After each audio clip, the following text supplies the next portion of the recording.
Assalamualaikum warahmatullahi wabarakatuh. Perkenalkan, nama saya Nurlaili Rahmawati dari 5B Keperawatan. Di sini saya akan menjelaskan konsep ASKEP penyakit obesitas pada anak. Pengkajian yang pertama yaitu identitas, yang meliputi identitas klien dan identitas penanggung jawab. Identitas klien yaitu yang dikaji adalah nama, jenis kelamin, usia, pendidikan, tanggal masuk rumah sakit, dan tanggal pengkajian. Untuk identitas penanggung jawab meliputi nama orang tua, usia, pendidikan, pekerjaan, hubungan dengan anak, agama, alamat. Untuk pengkajian selanjutnya yaitu keluhan utama, yang dikaji adalah saat masuk rumah sakit dan saat dilakukannya pengkajian. Riwayat penyakit sekarang adalah keluhan pasien yang dialami pada saat ini.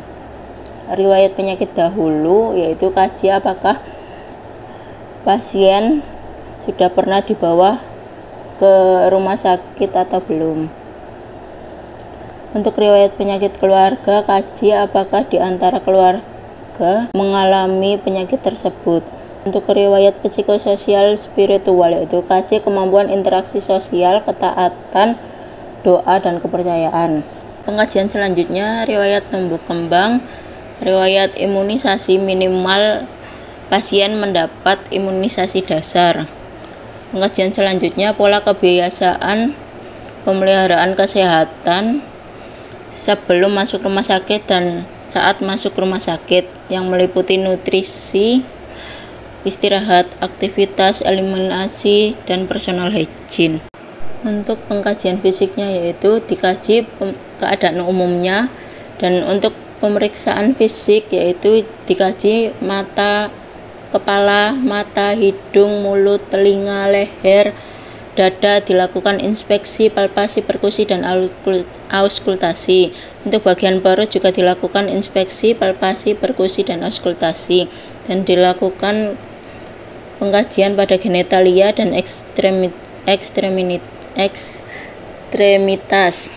Untuk pemeriksaan penunjang yang bisa dilakukan adalah pengecekan di laboratorium, radiologi, ekokardiografi, tes fungsi paru jika ada kelainan, dan pengukuran antropometri. Selanjutnya pengukuran lingkar perut atau pinggang, dan penaksiran lemak tubuh yaitu mengukur tebal lipatan kulit.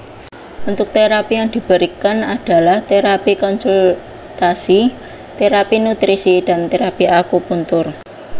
Untuk analisa data yaitu yang pertama, masalah keperawatan pola nafas tidak efektif, yang etiologinya dada membesar yang kemudian menekan paru-paru dan menyebabkan sesak nafas sehingga pola nafas tidak efektif. Untuk diagnosa subjektifnya, pasien mengeluh sesak nafas, dan untuk data objektifnya frekuensi nafas meningkat. Untuk masalah keperawatan selanjutnya ada intoleransi aktivitas, dan etiologinya yaitu nafsu makan naik yang menyebabkan kelebihan berat badan yang membuat malas beraktivitas sehingga menyebabkan intoleransi aktivitas. Untuk data fokusnya data subjektif, pasien mengatakan suka mengkonsumsi camilan. Untuk data objektifnya, yang pertama ada perut terlihat membuncit dan berlipat, yang kedua paha bagian dalam bergesekan, yang ketiga berat badan meningkat. Untuk masalah keperawatan yang ketiga yaitu gangguan citra diri.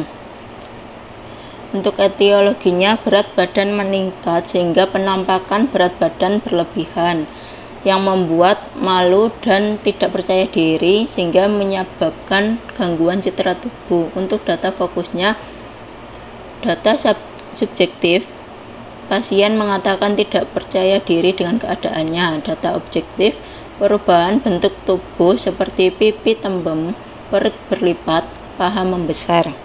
Untuk diagnosa keperawatannya, yang pertama ada pola nafas tidak efektif berhubungan dengan obesitas dibuktikan dengan dyspnea, penggunaan otot bantu pernafasan, fase ekspirasi memanjang, dan pola nafas abnormal. Untuk diagnosa yang kedua yaitu intoleransi aktivitas berhubungan dengan gaya hidup monoton dibuktikan dengan mengeluh lelah, frekuensi jantung meningkat lebih dari 20% dari kondisi istirahat. Untuk diagnosa yang ketiga, gangguan citra tubuh berhubungan dengan perubahan struktur bentuk tubuh dibuktikan dengan struktur tubuh berubah, mengungkapkan perasaan negatif tentang perubahan gaya hidup. Untuk perencanaan, diagnosa yang pertama yaitu pola nafas tidak efektif, yang tujuannya yaitu setelah dilakukan tindakan keperawatan selama 2 kali 24 jam diharapkan pola nafas membaik dengan kriteria hasil dyspnea menurun, penggunaan otot bantu nafas menurun, pemanjangan frekuensi ekspirasi menurun, dan frekuensi nafas membaik. Untuk intervensinya yaitu manajemen jalan nafas. Yang pertama, observasi, monitor pola nafas, monitor bunyi nafas tambahan. Untuk terapeutik, 1. Posisikan semi-fowler atau fowler. Yang kedua, berikan minuman hangat. Yang ketiga, berikan oksigen jika dibutuhkan. Untuk edukasi, anjurkan asupan cairan 2000 ml per hari jika tidak ada kontraindikasi. Untuk diagnosa yang kedua yaitu intoleransi aktivitas, yang tujuannya yaitu toleransi aktivitas setelah dilakukan tindakan keperawatan selama 2 kali 24 jam diharapkan toleransi aktivitas meningkat dengan kriteria hasil keluhan lelah menurun, dyspnea saat aktivitas menurun, dan dyspnea setelah aktivitas juga menurun. Untuk intervensinya yaitu terapi aktivitas. Observasi yang pertama yaitu identifikasi defisit tingkat aktivitas.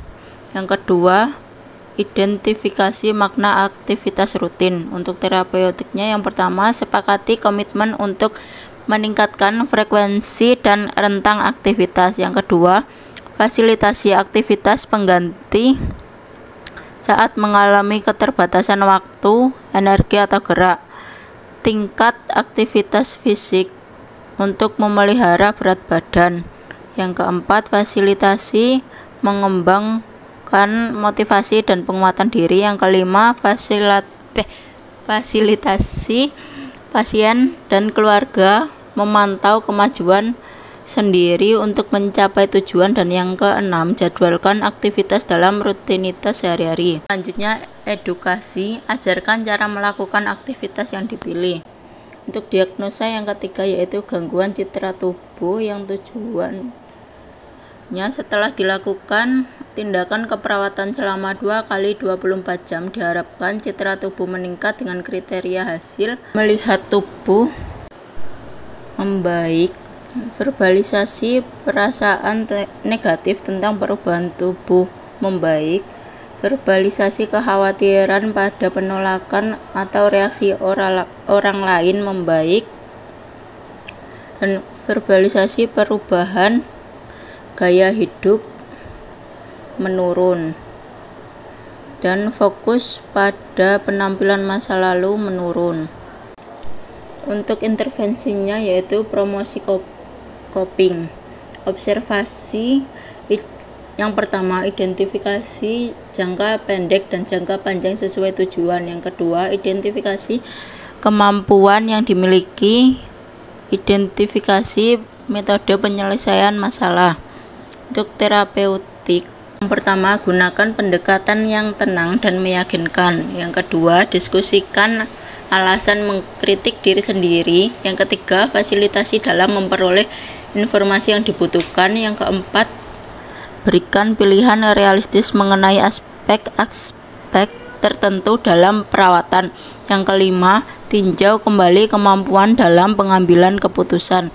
Yang keenam, Hindari pengambilan keputusan saat pasien berada dalam tekanan. Yang selanjutnya edukasi. Yang pertama, anjurkan menjalin hubungan yang memiliki kepentingan dan tujuan yang sama. Yang kedua, anjurkan membuat tujuan yang lebih spesifik. Yang ketiga, ajarkan cara memecahkan masalah secara konstruktif.